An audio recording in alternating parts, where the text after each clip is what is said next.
Welcome to The Thriving Mama, the podcast that teaches you not just how to survive, but to thrive in motherhood. I'm your host, Dr. Stephanie Davis. So trauma is a word we hear a lot about today, and rightfully so. We all have trauma. You heard me correctly. We all have trauma. Even the people who say that they had a perfect childhood and have had a perfect life, deep down, we all have some type of trauma. Almost every human being living on Earth in a Western society has trauma. And there are some people that don't, and we're going to discuss them later. But these traumas accumulate over time and result in subconscious programs that run our daily lives.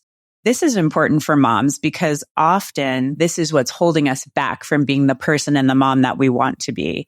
And it's also responsible for much of that negative self-talk we play on repeat in our heads, about how we could be better mothers. We need to spend more time with our kids. We need to do whatever we saw that mom on Instagram doing. All of that stuff is typically due to trauma and the subconscious drivers that we have in our bodies. So we're going to dig into this further. But one point that I want to make sure that we talk about now and we're going to talk about later is that experiences become trauma because of how we assign meaning to them. And that's a very important distinction and something we're going to unpack in a little bit. In this episode, we'll dive more into exactly what trauma is, how and why it affects us in the Western world so much, and some ways you can start addressing your traumas right now.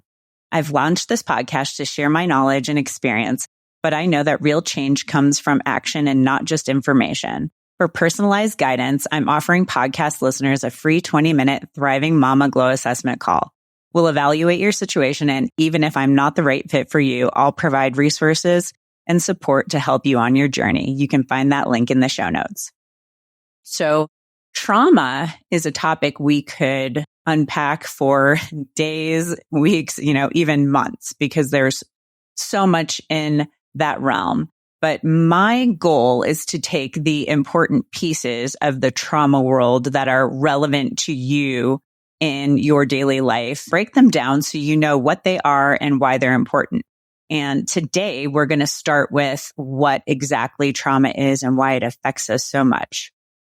So trauma is an emotional response to an intense event that threatens or causes harm. But remember before we mentioned that it is because we assign meaning to it. So let's use a dog as an example to illustrate the point. So one person could be sitting there and see a dog and, have all sorts of positive emotions and, think it's this, cute, cuddly, loving creature, and they adore dogs. And so they're filled with all sorts of, kind of positive, chemicals in their bodies like oxytocin and serotonin and all of the good things. And the person sitting next to them could see that same dog and have that flight or fight response kick in, that heart pounding and sweating, and they just want to run away because that dog scares the death out of them. And it might be because they were bitten by a dog when they were younger. And now every single time they see a dog, they have that same type of response, that it basically compounds on itself. Every time they see a dog, they're going to be brought back to that event, even though there might not be any danger there. And so that's a really important piece of the puzzle. And it illustrates the example perfectly. One person could see something as a complete positive and another person sees it as a negative. Typically, when you see it as that negative or you perceive it to be harming you or threatening in any way, that's when it becomes a trauma. And the more you see it, the more it reinforces it, which that is called the law of compounding. And so beginning, when I opened up, I mentioned that almost every human living in a Western society has trauma, but there are some people that don't. And yes, they do exist. So these are people who are living in tribal communities. They don't have the same trauma because from the moment of conception, they are viewed as loved and cherished, and they're brought into, a very loving world. And once that infant is born, they're held almost exclusively for the first years of their lives. And so they have a very strong bond with especially their mother but all the other, members of the tribe who are caring for that child. So even if there's a tragic accident, such as the father getting killed on a hunt, the mom and the child are still okay. And they don't perceive it as a trauma because the tribe supports them and holds them and loves them. If this same scenario happens in Western culture, we view it as tragic, and there's almost always trauma associated with it. And the tribal communities, they would view it as the circle of life. They honor and celebrate the person that passed on, and they step up to support that family who lost a loved one. And they don't do it just for, a few days or weeks like we do in the Western world after someone passes on. They do it for the rest of their life. Pick up the space essentially for that person that was lost, and it's integrated into their society. And that's not the way it is in the Western world. And so when I learned that fact, I thought that was really significant and very profound because remember, as I mentioned above, experiences become trauma because of how we assign the meaning to them and how we perceive them. So obviously in that example, the tribal communities, well, they are sad because of the passing of somebody. It doesn't become then affects them for the rest of their lives. Whereas in the Western world, this is something that often occurs. So obviously, if trauma is the result of us assigning meaning to an experience, then anything can be trauma, right? Yes, absolutely. Anything can be trauma. And so when we talk about trauma, people typically think of what we would call as capital T, big T trauma. And that would be stuff in the realm of verbal or sexual or physical abuse, losing, like I mentioned earlier, losing a loved one or a parent or a sibling at an early age, a bad accident. Those are the things that people typically think of when you say the word trauma. But there are also the category of the little t traumas, and those are the ones that are impacting our daily lives in many ways that we're unaware of because it's happening on a subconscious level. But, it's things such as getting made fun of on the playground, getting excluded, from a group of friends, being left behind, by friends, or even when you're an adult, being left out of a group. That can be, something that could be considered a little t trauma, especially for little kids. A busy parent working and telling the child that they are busy, that could seem like a normal everyday act. I know I've been working on my computer and my kids will come over and say, I need something. And I'll tell them to wait a second. Technically, and depending upon the child's mood, that could be perceived as a trauma. Another big one that happens more and more now is a parent who's always scrolling away on their phone and a child trying to get attention. That child is eventually going to think that phone is more important than me.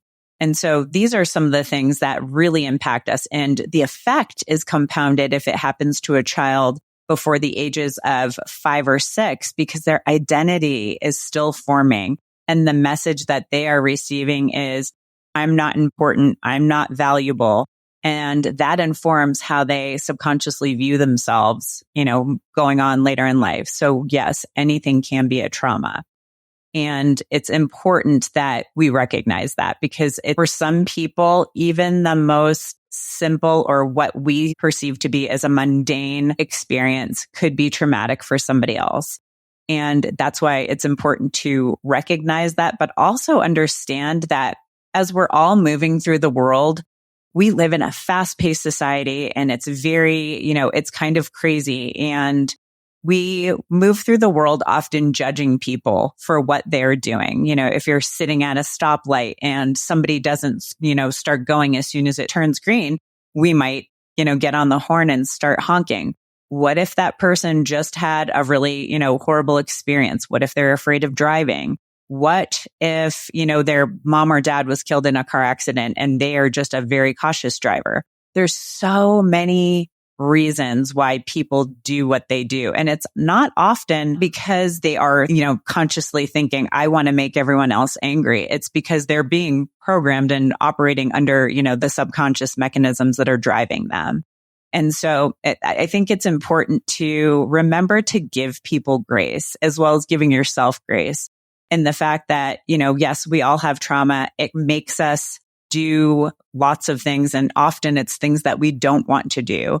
So giving other people grace and giving yourself grace is really, really important. And that kind of brings us into the next point about triggers. So trauma will rear its ugly head when you least expect it. And that, comes in the form of a trigger. Triggers can be any stimuli that causes an involuntary recalling of a traumatic event. And like we said before, it could be something major or it could be something very seemingly simple. A trigger could be something, seeing a color. You could see, the color red might be a trigger for somebody if, when they were in a very traumatic moment, it was red. Like, for instance, a car accident. If you were in a car accident with a red car, if a certain song was playing during that car accident, that sound could be a trigger. If there were any scents, if you had some food in your car, the sense from that could be a trigger. There's all sorts of, things that will trigger our memories to recall a trauma. And it doesn't even have to be the same exact situation or experience. So that's something that, our brains will always pick up on similar things and try to ascribe, meaning to it and then kind of compartmentalize or bucket like situations with like situations. And so that's why sometimes the same exact circumstance can trigger a trauma, even though it wasn't exactly like it was when it happened. I want to share with you a recent experience of mine because I was triggered over a period of weeks and it wasn't apparent to me at the beginning of when it happened. So I am usually a very emotionally even person. I would say I tend to handle things very well. I tend not to freak out. I don't get really, really excited or really, really sad. I tend to, like I said, I tend to be pretty even. I feel my feelings. I definitely feel my feelings and I never suppress anything, but I would say I feel pretty in control of my feelings most of the time. Well, recently there was a 3.5-week period, probably the end of February to I'd say mid-March. So yeah, 3.5 weeks. And I spent a lot of time crying. And it was I literally went through those 3.5 weeks feeling the weight of the world. The world felt so heavy. And midway through this kind of process, I realized that every time I went on social media, I saw that someone had passed. I'd seen that a lot of people had died. And many of these were a 1 degree, it was somebody who I knew, some people who I knew very well, but these were all people that I knew in some way. They weren't just people I knew on social media. And so I had a few friends who had parents pass away or another close, a grandparent or a close relative. But then in that 3rd week, there were some big ones. It was 2 children who had died. They were teenagers and one of them, it was a previous teacher. It was their child. And then another one was in my own community. It was a child who had gone to my children's school and the mom had been a teacher in the community. And that one really, really hit me hard. And I think it hit our community hard because we don't live in a massive community. And I just, every single time I thought about that, I just started bawling for 2 reasons. One, obviously the loss of a child is always going to be horrible. But then the other piece of it was the energy and the heaviness in our community because so many people knew this family. I felt it tremendously. And I just I was really, empathizing with the parents and I just couldn't imagine what they were going through. And I was aware of this, but then I started digging into why was I feeling this way? Because like I said, I normally am a very kind of empathetic and compassionate person, but this was a whole other level for me. It felt almost like an emotional detox. And I was trying to figure out why. And typically when I'm trying to figure things out, I'm not, consciously thinking why. I do some subconscious work and try to let the answer come to me. And what came to me when I was doing the work was it was likely due to the multiple miscarriages that I had in between my 2 children. and the generational trauma in my family. And I'll tell you, I think it actually probably has to do more with the generational trauma in my family than my miscarriages, because I've done a lot of work surrounding those. And I used to think about those and just start crying. And now I'm to the point where, like right now, I can talk about them. And while there's definitely can still be a sense of sadness and loss, I'm not going to break down crying. So I definitely think that, more of the generational trauma was, the big piece of the puzzle there. And generational trauma is, I'm not going to completely unpack that today, because I'm going to be bringing on some of my friends who are some experts in that realm. But what I am going to say is generational trauma, is passed down, just like it says, from generation to generation. And they've done studies on this. It's passed on through your DNA. And so in my family, there has been the loss, there are miscarriages, multiple miscarriages, loss of children, loss of young children. So I think that was a piece of it for me as well, but it was just unexpected. The trigger for me was seeing all of these repeated passings, but then the big ones were the children. Those ones kind of had the full impact on me. And so those triggers came out of nowhere for me, because I thought I had done most of the work, if not all of the work, to fully resolve my feelings and trauma around those situations, but I hadn't. And so that was something that when I became aware of it, I started doing some of the work, some of the things I'm actually going to suggest for you to try later on in this episode, but then also some of the trauma work that I do with other people. I do that to myself. Most notably, I did a lot of the methodology and things that we do with HMT, which is holographic manipulation therapy. So I'm going to dive into that stuff a little bit. But first, I wanted to make sure that you understood what exactly is happening when your body decides something is traumatic. So obviously you are in, a situation and your body, is in that moment and it's already kind of decided that something is traumatic, in your mind, whether, likely it's not conscious, your body has perceived something to be traumatic. And I'm going to explain to you the simplified version of what happens. So at the moment of perceived trauma, your body gets to a point just before you hit your threshold and time almost freezes. And during this moment, your brain is on high alert to keep you alive, because that's its number one job, is to keep you alive. And it's taking in all of the information from that moment. It's engaging all of your senses, the sights, the smells, the tastes, touching, sensory, and hearing. And this all forms and informs your perception of the event. In that moment, your nervous system stores that information of this experience as a holographic fragment or a memory. And when your nervous system encodes that moment of overwhelm, it's protecting you by isolating it. And because the trauma in this way, we can address it by going after body feelings. And that's exactly what we do when we're doing the holographic manipulation therapy. And I'll go into that in later podcasts. And I'll also go into the details of how we can use the perceptions to address trauma, because those are all very important details, because it's, stored in this fragment or memory. We can use information to access the trauma and then deal with it later on. And so I just wanted to make sure that I did make that point in distinction, but we're going to unpack that later on in further podcasts, because like I said earlier, we could go on for days, if not months, talking about all of this. And so what can you do now to get yourself moving in the right direction? Now that everyone has trauma, and your trauma is important. I feel like people will talk about traumas and say, oh, it's a little t trauma. You know what? Sometimes people who have lots of little t traumas have more effects in their life from the trauma than somebody who had one major trauma, one big T trauma.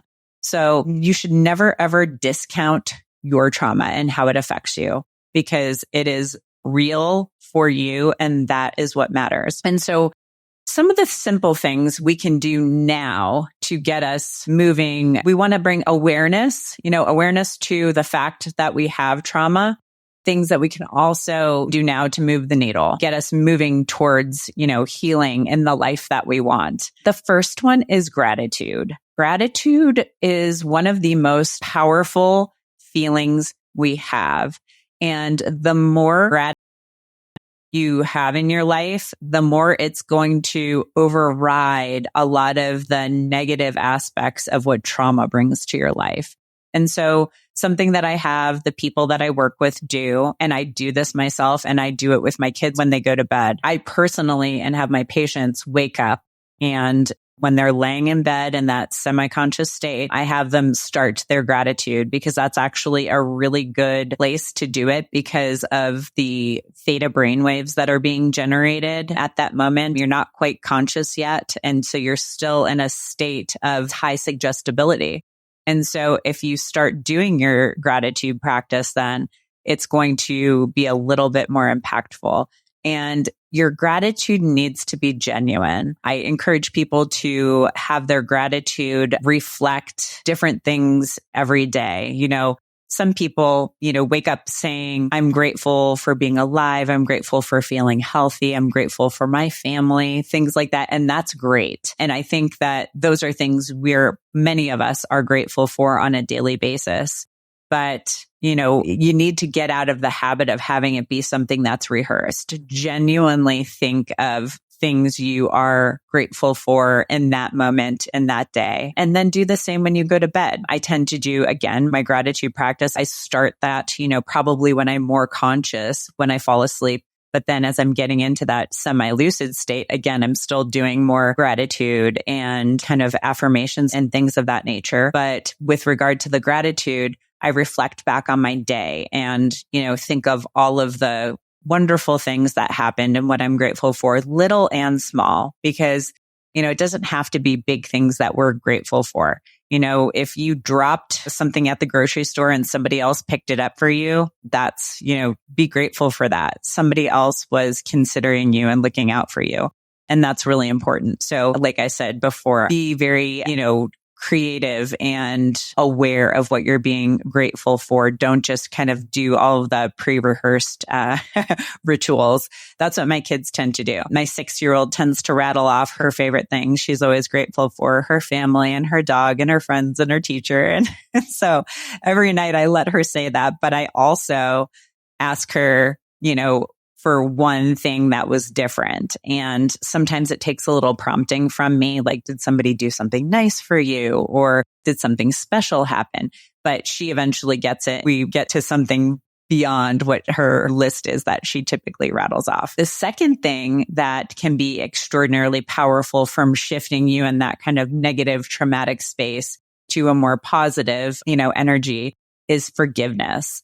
And so forgiveness, it's an interesting one, because I think people, when they hear the word forgiveness, they think that it's discounting what happened to them. And that is absolutely not the case.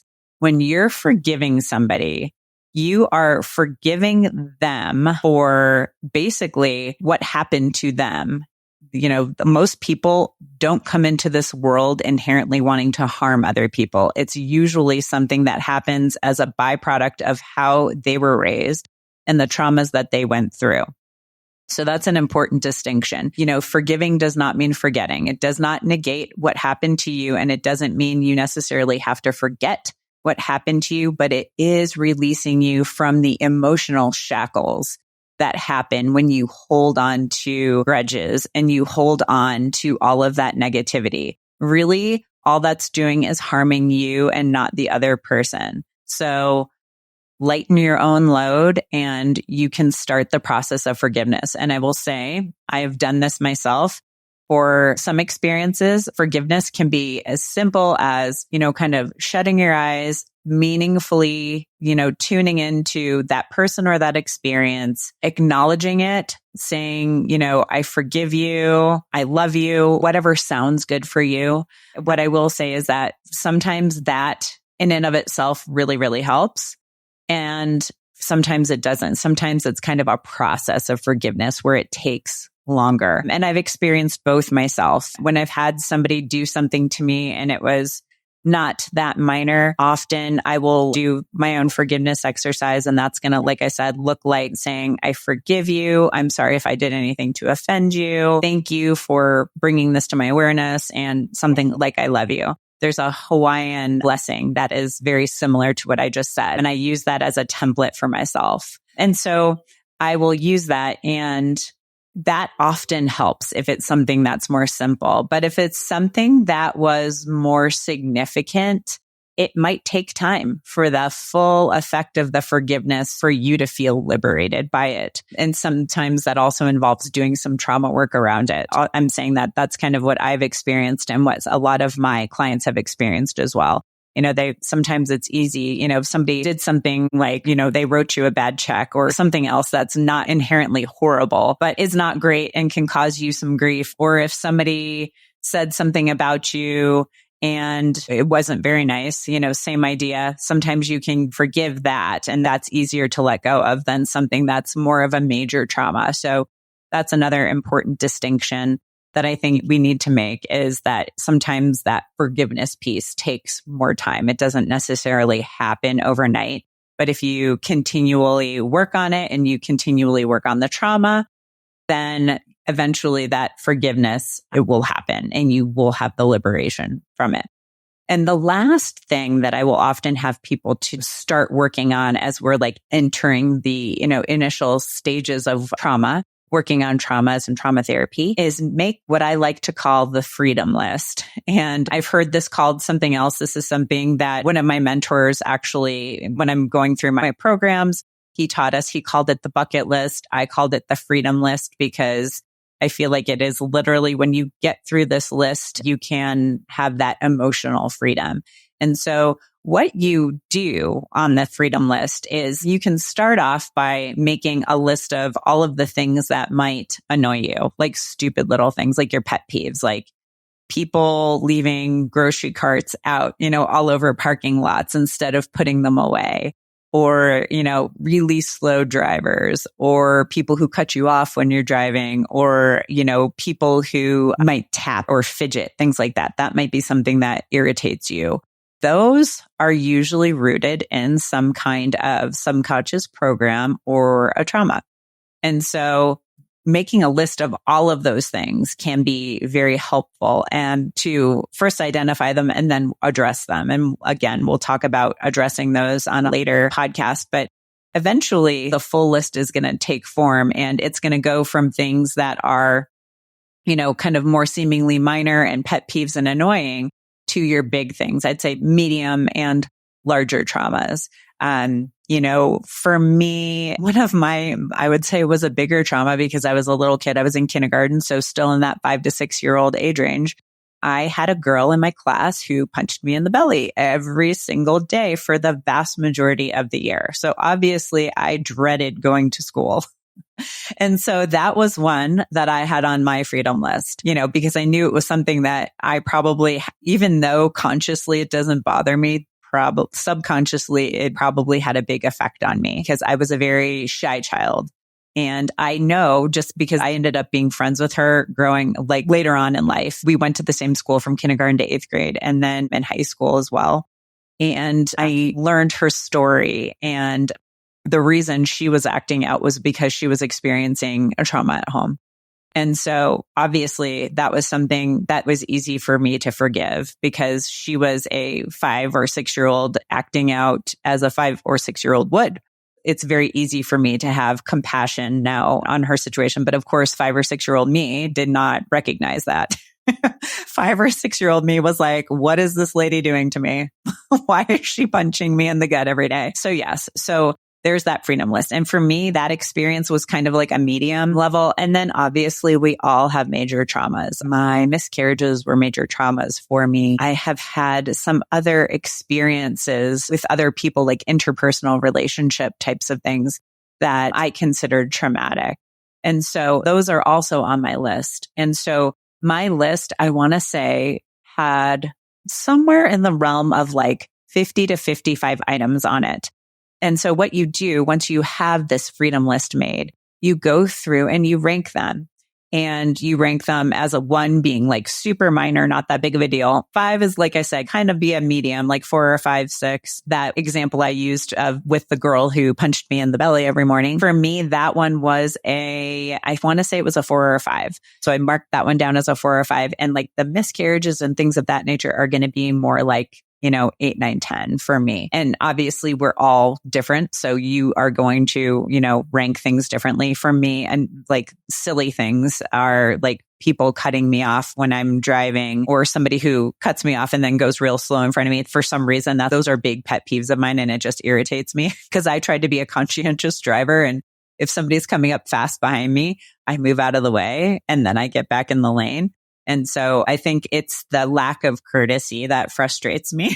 So that was something that I put on the list and I worked on. And so what the idea with this list is, you have the list and then you can do work, self-work or work with somebody else on these items. And once you get through that whole list, and I'll make a little note here for you guys and tell you that my list, I'm not completely full through my full 50 or 55 items. I'm probably 75% of the way there. But the more you can address them, the more freedom you're going to feel from, the traumas. And that alone can make a dramatic impact in your life, doing, the gratitude, the forgiveness and freedom list and addressing the items on that freedom list. Those items in and of itself can get you to a much better place. Like I've said before, I feel like the real magic is in doing the trauma work. But, before you can start working on this stuff before you actually even dive into your traumas. So to summarize, the main points that I want you to take away are, we all have trauma. Like I said, we all have trauma. It should not be discounted. It's an important feature of society. And I'm glad that it's finally kind of coming to the forefront. For some of us, it's an accumulation of lots of little chi traumas that add up and build up on each other. And for others, it might be, a few of those big T traumas. And for other people, it might be a combination of both. But regardless of the type or how many, it's important to know that they have an effect on our daily lives through conscious and subconscious mechanisms. And most importantly, we can do something about it from simple acts such as gratitude and forgiveness, that start moving that needle towards healing and thriving. If you made it this far, I truly appreciate you. Remember, knowledge is just the beginning. Taking action is what truly sparks change. If you're overwhelmed and don't have enough energy to make it through the day, I invite you to book a free 20-minute coaching call with me. It's a no-obligation chat where we can discuss your health goals and how I might be able to help you achieve them. Visit the link in the episode description to book that call. Until next time, keep striving for wellness and remember, you have the power to not just survive, but thrive in motherhood.